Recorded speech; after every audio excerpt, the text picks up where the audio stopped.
beautiful ladies, and thank you so very much for joining me today. Hello, any gentlemen that have decided to join us, you are welcome as well. Don't worry, ladies, we'll have our private meeting one day, hopefully in a little retreat soon. But nevertheless, today's lesson is about the role of women through a biblical perspective, which we have seen many times, but God has given me a little bit of spice to add to the discussion. And so the role of women, we know it's going to be a marvelous one, it's going to be a powerful one, it's going to be a magnificent one. So let's just get started. So we are beginning in Proverbs 8. And verse 1 starts, "Doth not wisdom cry, and understanding put forth her voice? She standeth in the top of high places, by the way, in the places of the paths. She crieth at the gates, at the entry of the city, at the coming in at the doors." And I just want us to take notice of the fact that wisdom, we can see here, is personified as a woman. We are seeing the pronouns her and she. So wisdom is personified as a woman. And we know all scripture is intentional because all the other times we hear God personified is he. And this time we're seeing wisdom is being personified as a woman. It's given feminine pronouns. Her, she, therefore, wisdom is personified as a woman. So we'll continue with verse 4. "Unto you, O men, I call, and my voice is to the sons of man. O ye simple, understand wisdom, and ye fools, be ye of an understanding heart. Hear, for I will speak of excellent things, and the opening of my lips shall be right things. For my mouth shall speak truth, and wickedness is an abomination to my lips.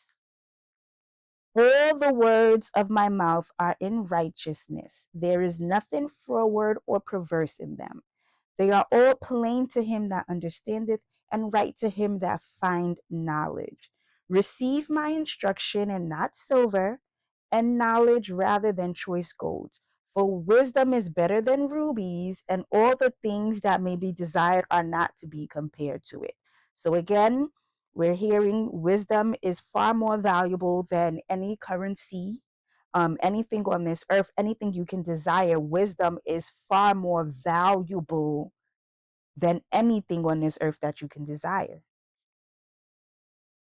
Verse 12, "I, wisdom, dwell with prudence, and find out knowledge of witty inventions. The fear of the Lord is to hate evil, pride, and arrogancy, and the evil way and the froward mouth do I hate. Counsel is mine, and sound wisdom. I am understanding, I have strength." Verse 15, "By me kings reign, and princes decree justice." So it is through wisdom that kings are able to reign. It's through wisdom that kings are able to have the power that they have. "By me princes rule, and nobles, even all the judges of the earth. I love them that love me, and those that seek me early shall find me. Riches and honor are with me, yea, durable riches and righteousness." Verse 9, "My fruit is better than gold, yea, than fine gold, and my revenue than choice silver. I lead in the way of righteousness in the midst of the paths of judgment, that I may cause those that love me to inherit substance, and I will fill their treasures. The Lord," this is Yahweh, "possessed me in the beginning of his way, before his works of old." So before he even did anything, Yahweh possessed wisdom. "I was set up from everlasting, from the beginning, or ever the earth was." Before, even before the earth was established, wisdom was. "When there were no depths, I was brought forth. When there were no fountains abounding with water. Before the mountains were settled, before the hills was, I brought forth. While as yet He had not made the earth. So again, before the earth was established, nor the fields, nor the highest part of the dust of the world. When he prepared the heavens, I was there. When he set a compass upon the face of the depth, when he established the clouds above, when he strengthened the fountains of the deep, when he gave to the sea his decree that the waters should not pass his commandment, when he appointed the foundations of the earth, then I was by him and was brought up with him, and I was daily his delight, rejoicing always before him. So again, remember, we have established in Genesis 1 that Elohim exists as a plural God. And so wisdom was there in the beginning from the foundation. Before Yahweh even manifested the earth, she's letting us know wisdom was there at the foundation, at the very beginning. Okay? So rejoicing in the habitable part of his earth, and my delights were with the sons of men. Now therefore hearken unto me, O ye children, for blessed are they that keep my ways. Hear instruction and be wise, and refuse it not. Blessed is the man that heareth me, watch it daily at my gates, waiting at the post of my doors. For whoso findeth me findeth life, and shall obtain favor of the Lord. But he that sinneth against me wrongeth his own soul. All they that hate me love death. So in this chapter, we see a lot spoken of what wisdom is. So there's definitely more depth that we can get there. But today we have a focus, and we're going to speak about the role of woman. And we see in verse 35, it's saying, whoever findeth me, and this is wisdom speaking, finds life. So let's continue here. So, birth, as defined in the Oxford Dictionary, is the start of life as a physically separate being. And so we know on earth, right, we are very aware that anyone who was birthed through the womb of a woman, right? So birth occurs through the womb of a woman. It is through a woman that, God brings forth new beings that he wants to come into the earth. So likewise in the spirit, and I almost don't even want to say likewise, because what happens on earth mimics what happens in the spirit. So the spirit is actually the original. The earth is the mirror of it. With that being said, that means in the spirit, you're also birthed through the womb of a woman. And this woman is wisdom, right? Whoever findeth me find life. So through the womb of a woman in the spirit is how you are birthed. And we can see that we are birthed through words. Remember when Jesus and his disciples, they were speaking and they said, you have the words of eternal life. When Jesus was telling Nicodemus, you need to be born again, there's a second birth that has to come. And this birth happens when you take in certain words that bring forth life. Remember, we have been talking about scripture, and there's words that bring about death, and there are words that bring about life. And he kept telling people, feast on me, feast on the words that I have. Because we know that he was the word from the beginning manifested in flesh, right? And we also know wisdom was there at the beginning as well, because Proverbs 8 tells us that. So it is wisdom that has children that have a new life, a different life, right? And so we can see here that wisdom does indeed have children on earth. So what I'm using to reference this is Matthew 11, verse 16 to 19. When Jesus was speaking, he was saying, like, I don't know what to do for your generation. You know what I mean? We have tried everything and you complain. For John came, verse 18 says here, John came neither eating nor drinking, and you said he had a devil. The Son of Man, speaking of himself, I came eating and drinking, and you say, behold, he's gluttonous and a wine bibbler. You're never satisfied, basically. And then it says, but wisdom is justified of her children, right? So wisdom has children, and these children operate differently than the men of the earth. Why? Because they have undergone a birth, an inward birth. So it is through wisdom that we are able to access a new birth. Remember when I was speaking about the sons of God who are no longer of flesh or of the will of man, but they are of God, right? So that is something that happens inwardly. Our fleshly birth gave us our physical body, but our spiritual birth will give us new life that is inward. We would be completely different. There'll be a fountain flowing in us that will be evident, right? And this happens through the wisdom, the knowledge that you access is what allows this to manifest. If you do not have this knowledge, you cannot access, right? And so we remember that in the Garden of Eden, Adam was cut off from this wisdom. But who came to bring forth back that wisdom? The woman. She came. And after the serpent was able to whisper to her, she came and whispered to her husband's ear to now bring him back to the knowledge of who he is. And that is what our role is as women. We have that access through to the wisdom of God. And that is why she's personified as a she. So just like Eve, we are to operate bringing forth remembrance to the men of who they are, right? That is our role. And so the role of a teacher is very, very important to this entire thing, right? We see people being able to create amazing inventions and do amazing things, but guess what? Somebody taught them the knowledge they had, and then they carried it on. But they first of all had a teacher.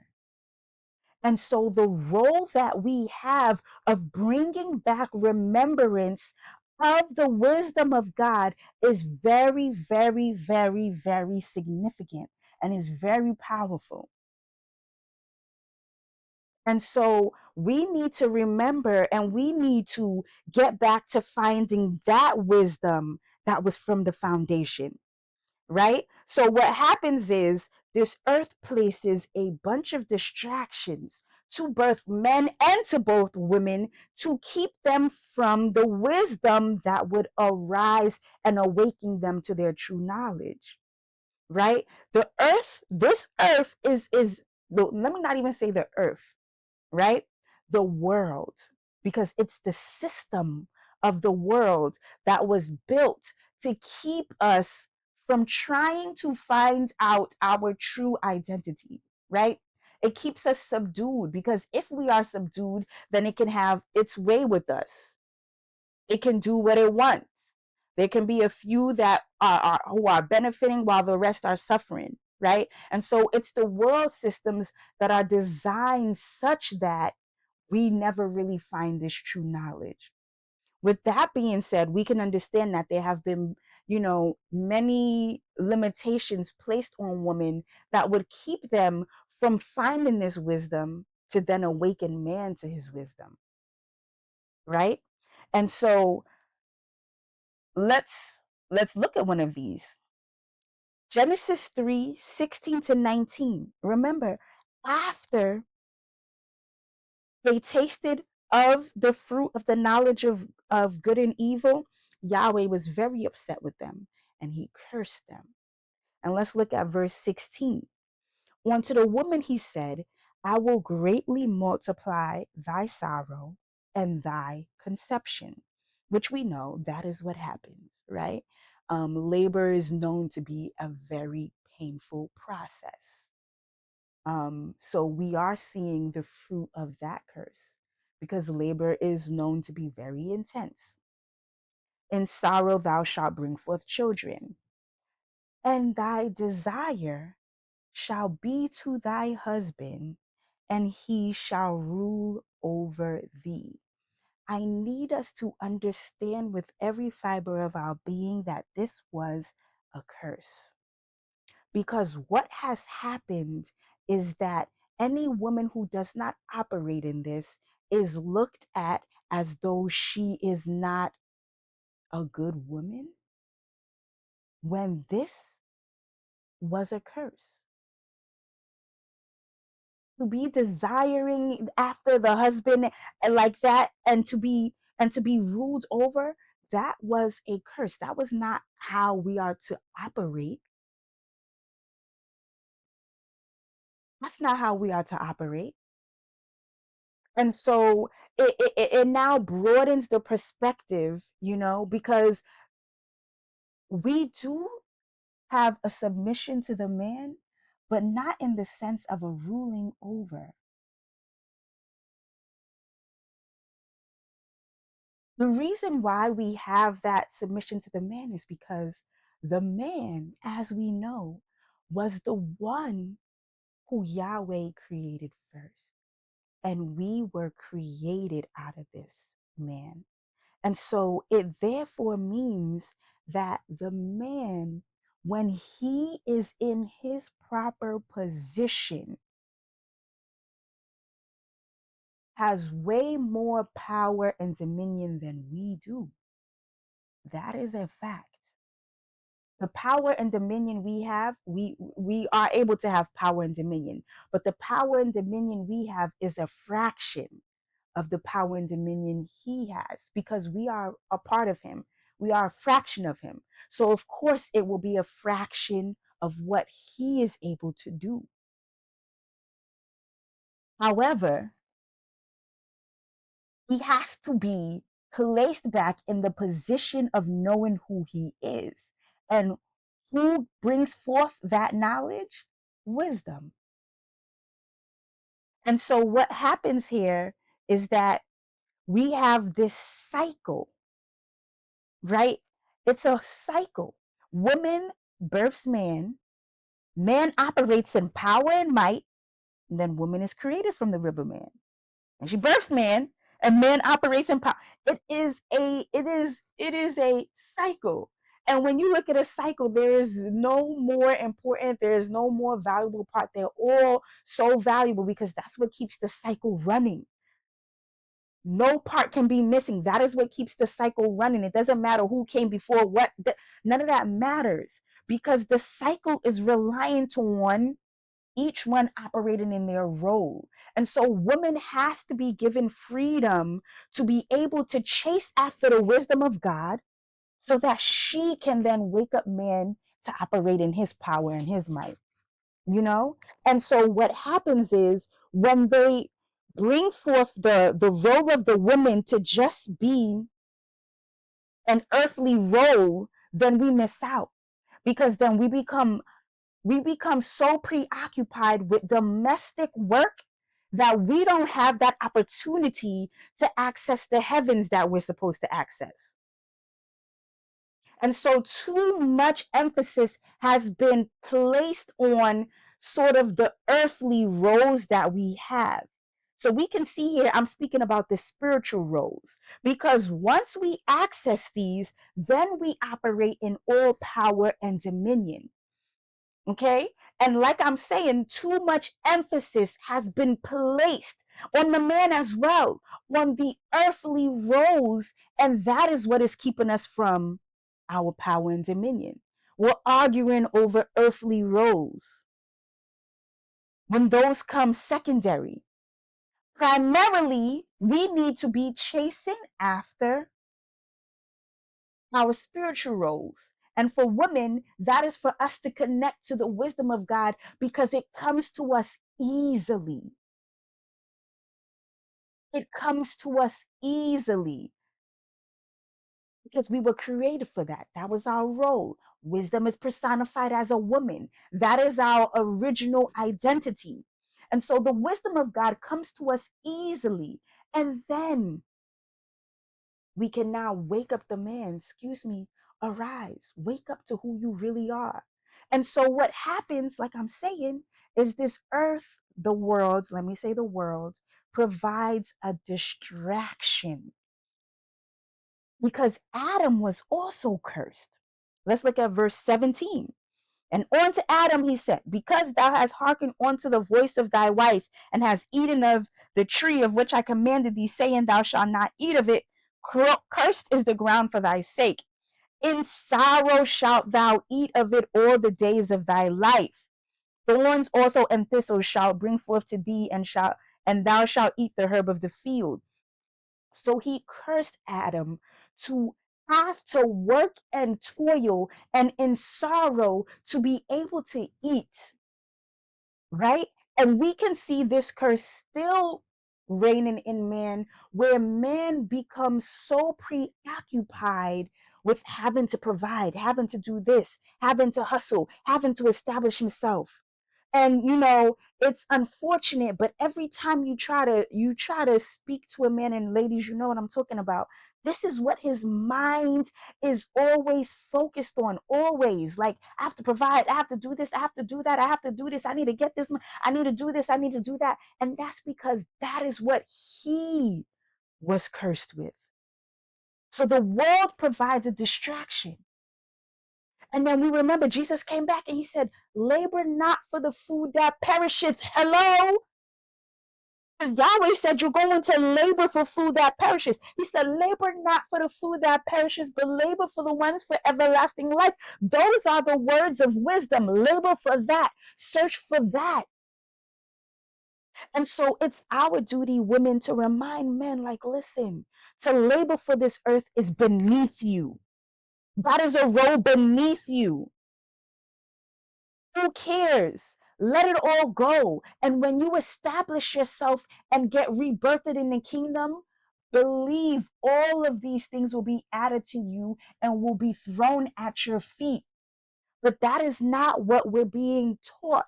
There's too much emphasis on earthly roles. We need to give it up. Our spiritual roles give us power and dominion.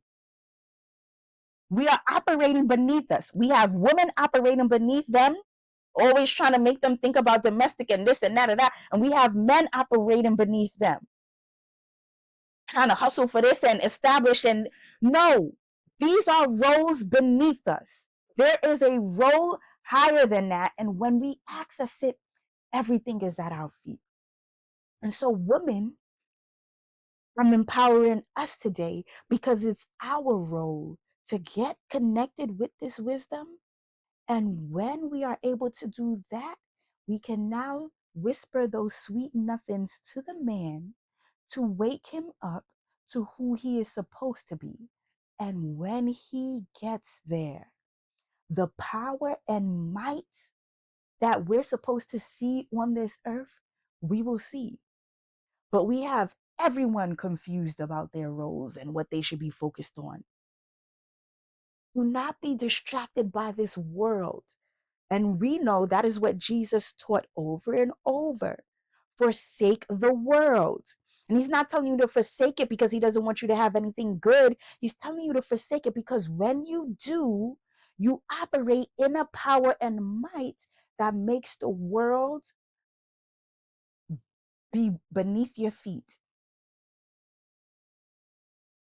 And that is our reminder for today. So thank you for joining me. I hope this has blessed you. And stay tuned for the next video.